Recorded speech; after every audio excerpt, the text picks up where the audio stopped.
welcome to this week's edition of What's the 411 Sports. I'm Keisha Wilson. I'm Mike McDonald. I'm Naomi Grey. And I would like to welcome back to the show writer for the New York Amsterdam News, Vincent Davis. Welcome back. Thank you guys for having me again. I appreciate it. And if you've been with What's the 411 Sports for a while, you may recognize Naomi. She has come back to us, and she will also be reporting on the New York Liberty. Thank you, Keisha. I will be getting to the New York Liberty a little bit later, but for right now, I'm going to get into some quick takes. The NHL has announced that Las Vegas will be getting their very own hockey team. The team's season will start in 2017, and it will be the first team to reside in Las Vegas. Also in news, former NFL cornerback Stanley Wilson II was found with gunshot wounds to his abdomen, naked in a pool after being shot by a 70-year-old homeowner while trying to enter this man's home. Crazy. Also in news, the NBA draft took place, and as expected, Ben Simmons went number 1 to the Philadelphia 76ers, and the number 2 pick was Brandon Ingram. Yep, to the LA Lakers. And the roster for the U.S. men's basketball team is set. Finally, it's been long waited. The members will be Kevin Durant, Carmelo Anthony, Kyrie Irving, DeMarcus Cousins, DeMar DeRozan, Klay Thompson, Draymond Green, Harrison Barnes, and Jimmy Butler. And Carmelo Anthony. Carmelo Anthony of the New York Knicks. How could I forget? Paul George. Oh, got my whole list messed up. Thank you, guys. But also, White House Representative, Press Secretary John Earnest announced that President Obama is interested in joining a group of members who are trying to, own an NBA team. So this is kind of makes sense because he is an avid basketball fan. So Obama trying to own an NBA team. I'm not mad at it. I want to get in on that. And he's going to come up in one of our stories in just a moment, I think. Well, let's get into what's popping. Of course, as always, Keisha knows this. Johnny Manziel is in the news all the time. We report on him constantly. And, of course, he was back in the news last week and up until yesterday. This time, it's because his attorney text messaged the AP by mistake. After this happened, something very sad with Johnny Manziel's father, who issued a statement on his son. He's so exasperated over his son's situation that's gone down really over the course of the last couple of years now. Paul Manziel issued this statement. He's a druggie. It's not a secret that he's a druggie, he said. I hate to say it, but I hope he goes to jail. I mean, that would be the best place for him. Based on what we've seen, do you guys think that Paul Manziel has done everything that he can to help his son?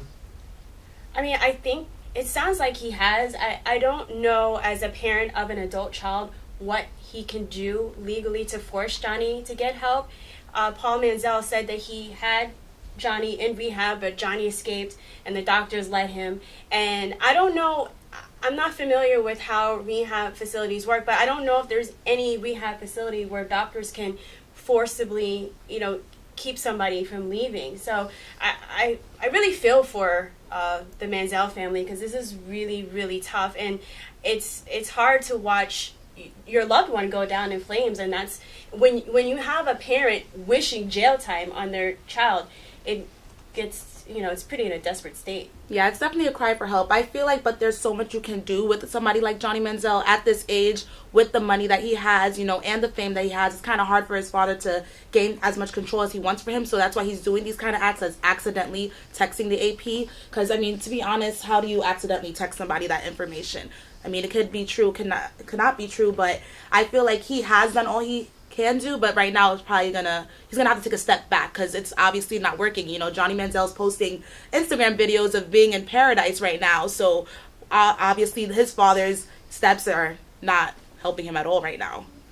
There are things you can do. Britney Spears' father, several years ago, when she was having her spiral decline, he was able to go to court and take control over her and her assets, and until she was able to get herself together.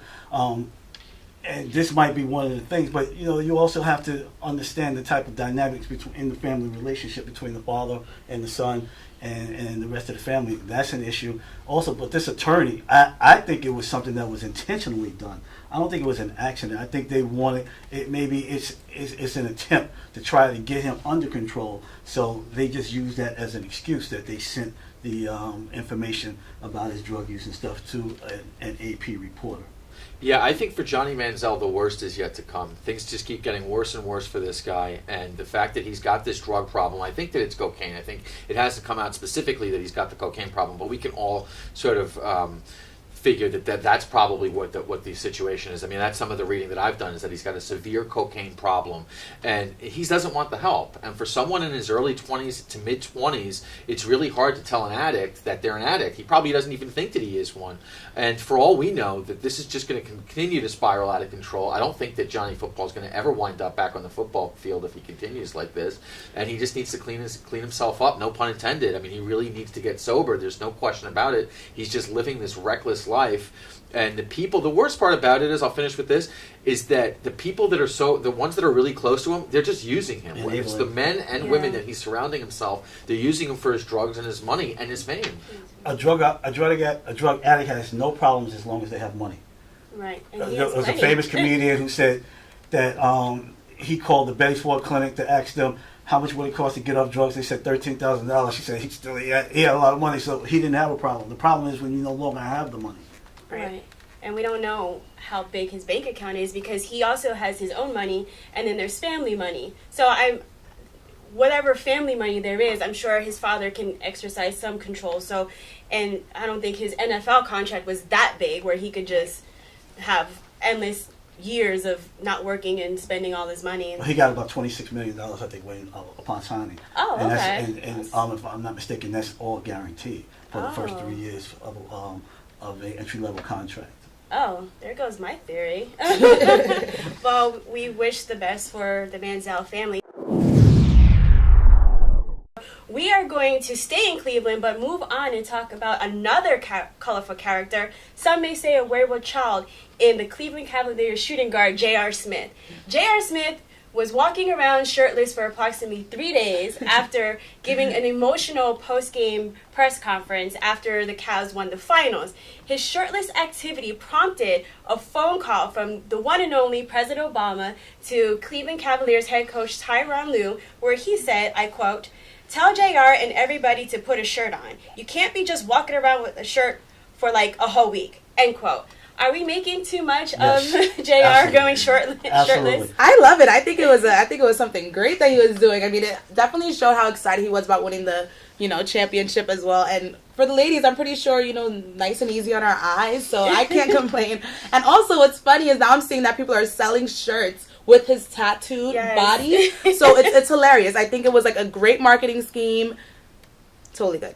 This is the summer. Who cares if he wears a shirt or not? Right, exactly. He's the champ. Let him enjoy himself. No one's telling boxers to put on shirts. No one's telling MMA fighters to put on shirts. No one's screaming about putting on shirts. If he wants to go shirtless, let him be shirtless. People all throughout the beaches, topless, no shirts. Let him go. Right.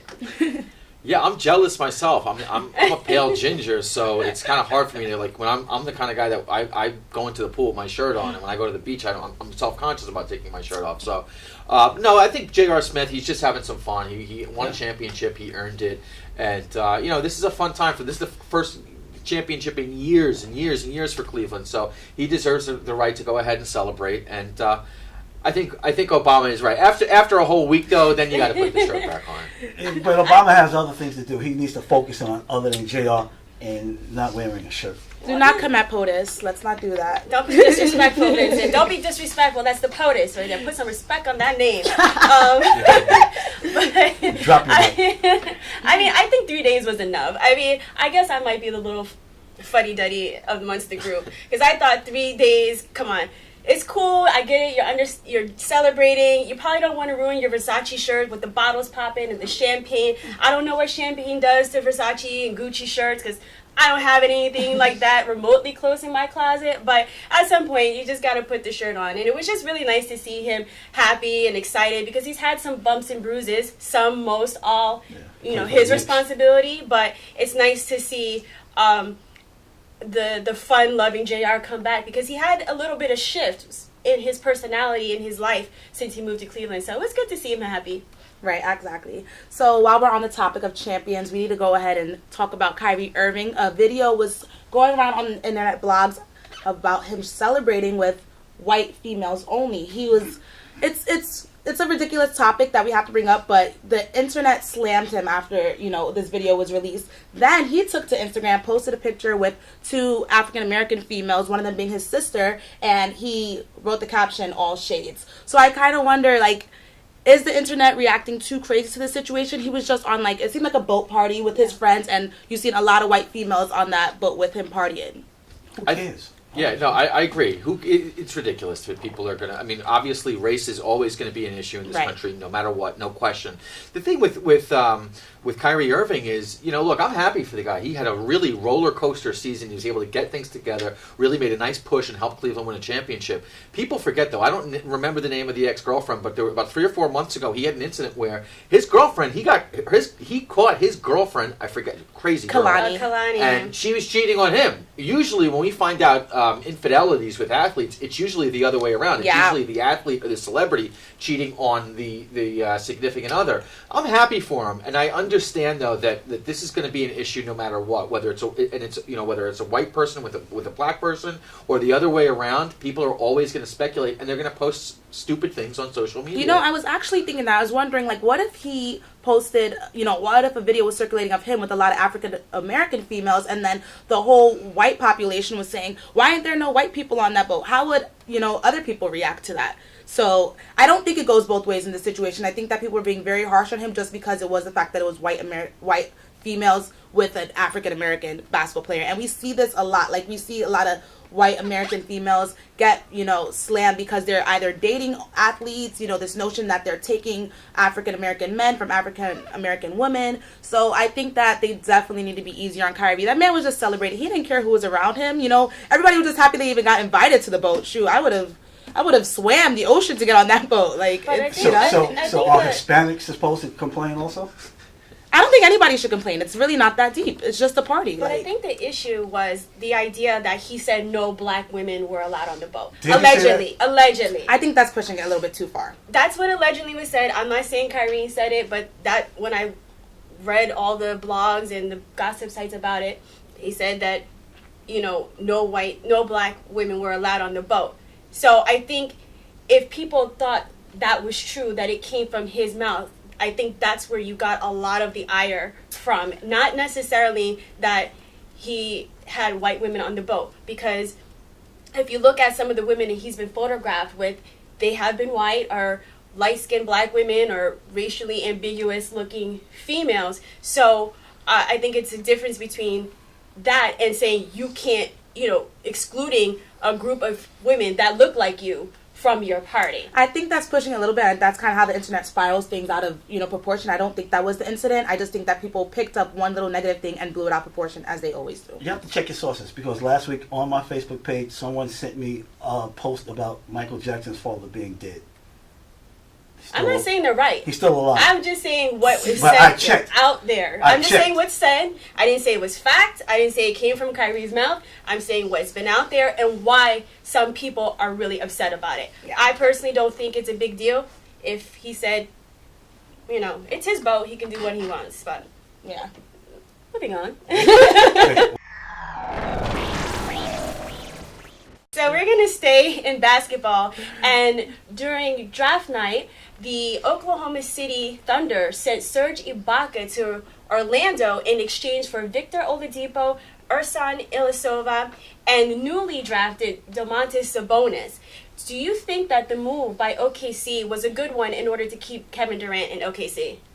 I think it was. I think that the OKC made off like bandits here. They got a lot of productivity from 3 very good players, and I think for Orlando, this is going to give Serge Ibaka now an opportunity to really get some offense going. This is a guy that's been complaining to Oklahoma City that he wanted to get more touches in the Thunder's offense over the course of the last several years. When Billy Donovan was named the head coach, he thought that things were going to change for him, and they really didn't. And if you look at Serge Ibaka's numbers over the last 5 seasons, his numbers have really been on a steady decline over the last couple years. I think now going to Orlando and playing for a new head coach, Frank Vogel, he's really going to be one of the centerpieces of the offense. So I think that this is a good fit for him. And then as far as OKC is concerned, I think that they wouldn't have made this trade if they knew that if something like this was going to bother Kevin Durant. I don't think they would have gone ahead and pulled the trigger on this move. I think that they probably had even though that he's not locked up for the contract, I think that they probably had an okay from Kevin Durant to go ahead and make this decision and make this trade. That's a good point. Michael. Yeah, totally. And also, what this trade did was, free up some cap space for them to keep, try and keep Durant and Russell Westbrook going into next season because he's going to be, going into free agency.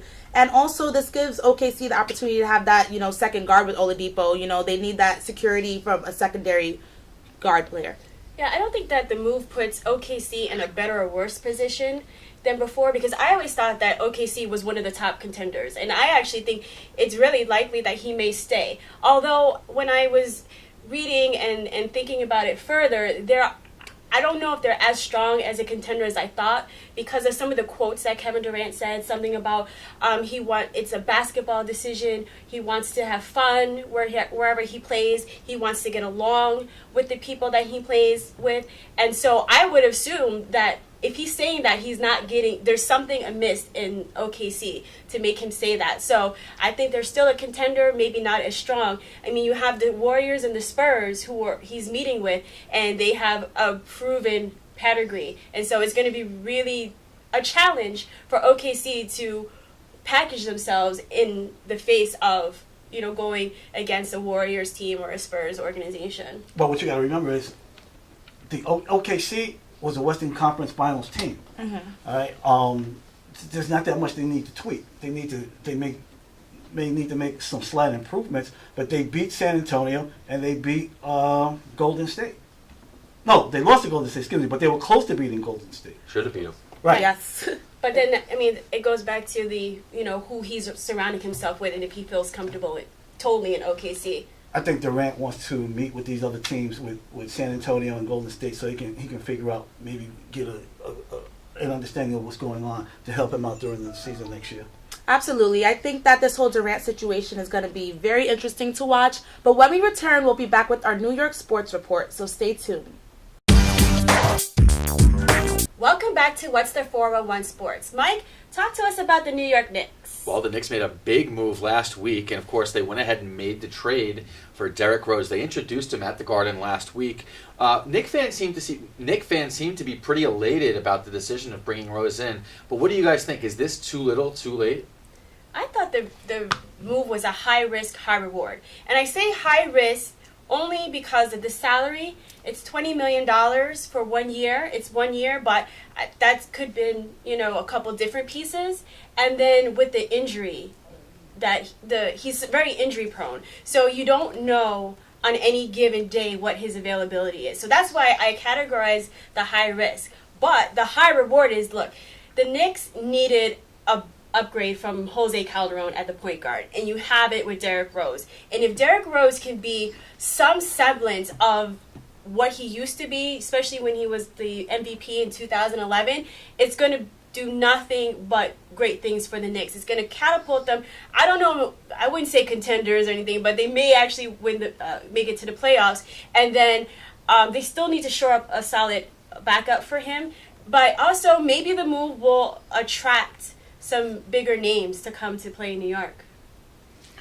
If Derrick Rose can improve from a top 25 assist leader to a top 10 assist leader, the Knicks will have gotten great value from this trade. Right now, Rondo for this season was at 11. Russell Westbrook was right behind him. Derrick Rose was like 24, 25. Who cares how he gets his points, whether through assists or through scoring? The Knicks benefit greatly by having Derrick Rose here.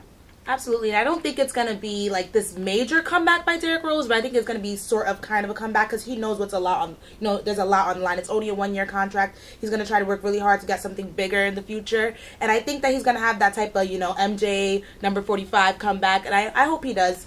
And I think that Nick, I've been hearing different views from Knicks fans. Some of them are saying, no, it's not going to, go this way and it's going to be good. So I'm looking forward to seeing how he's going to be doing. Yeah, I think the goal for him right now is really to try to go ahead and resurrect his career, because this is opinion, this is not fact, but in my eyes, he's been the most exciting player to watch in the NBA since Michael Jordan. I really believe that. The guy's just so exciting to watch, and it's been a shame with all these injuries that he's had to deal with over the course of the last several years. Well, The other team here, the Brooklyn Nets, made some moves on draft night. They went ahead, and John Marks, the general manager, is really making a name for himself on draft night. I know Vincent wants to talk about this in just a moment, but the Nets went ahead. They pulled the trigger by getting rid of Thaddeus Young, and they were able to pick up a draft pick for that. And they were also able to get Isaiah Whiteside, the Brooklyn kid. They had the press conference out in Coney Island this afternoon to welcome the former Lincoln High School star. So what's your guys' take? I'll start with you, Vincent, on the Nets' decisions on draft night and going forward. Did you like the move to get rid of Thaddeus Young? Thaddeus Young is the Nets' second best scorer, top rebounder. I just think that between him and Brook Lopez, that was the nucleus of their team. And now it's just Brook, whoever else they bring in. You've got rid of some of your scoring. You've got rid of some of your rebounding. How are they going to rebound from this? I think I was actually surprised by the move. I think they traded him while they can get some value for him, but I was concerned that they actually traded him for somebody who's injury prone. Karis LeVert has had foot surgeries in the past. He currently has a stress fracture in his foot, and it's going to prevent him from taking part in any summer league activities. So I was really surprised that they traded such a piece like Thaddeus for him at the number 20 when you could probably have gotten him even lower than 20. So the move shows that the Nets are not okay with the status quo. They're looking to make changes, and I think that they have faith in Kenny Atkinson's ability to develop players, as evidenced by bringing on the new players. So we'll see. Things can't get much worse. So, but it's like last year they drafted Chris McCullough. He also didn't play for most of the season. So this again could I just think that Thaddeus Young was an asset, and we've gotten rid of one out of the two assets. No, it definitely looks like the Nets are trying to rebuild with a younger team. And speaking of teams that rebuild with younger teams, when we go into the Liberty, who have a lot of young players on their team, the Liberty has gotten off to quite a shaky start, but it seems like they're pulling things together. On June 24th, the Liberty defeated the Chicago Sky 79-80. That was their Pride Night. They have this every year. It kind of just, shows their support to the LGBTQ community. And on this night, they wore Orlando Strong shirts. And I think it was very symbolic, very powerful to have that in the world's most famous arena. We've seen a lot of, support from not just the team, but the fans, the franchise, everybody. And this is something that, really you see the WNBA focus on a lot. They focus on this community. I feel like they have some of the proudest players, who are in the LGBTQ community. I feel like other leagues have players who are a part of that community, but they don't speak out like you do see from the WNBA. So, it's always a great night to have at the Garden. Also, the Phoenix Mercury just snapped the Liberty's 6-game winning streak. They defeated them in overtime. The score was 104-97. So that was a tough loss from them. The Mercury went and tied it after some Diana Taurasi free throws right in those final seconds. So that kind of put the Liberty back. And, this reminds me of last season when we've seen the Liberty lose a lot of games in the final quarters. They were struggling a lot, down the stretch. So that's something that they're trying to focus on a lot this season. And it's really important that they do, because this is how they're going to get to the most wins of the season. Last season, they were the first WNBA team to reach 20 wins. So, I would like to see that happen from them again.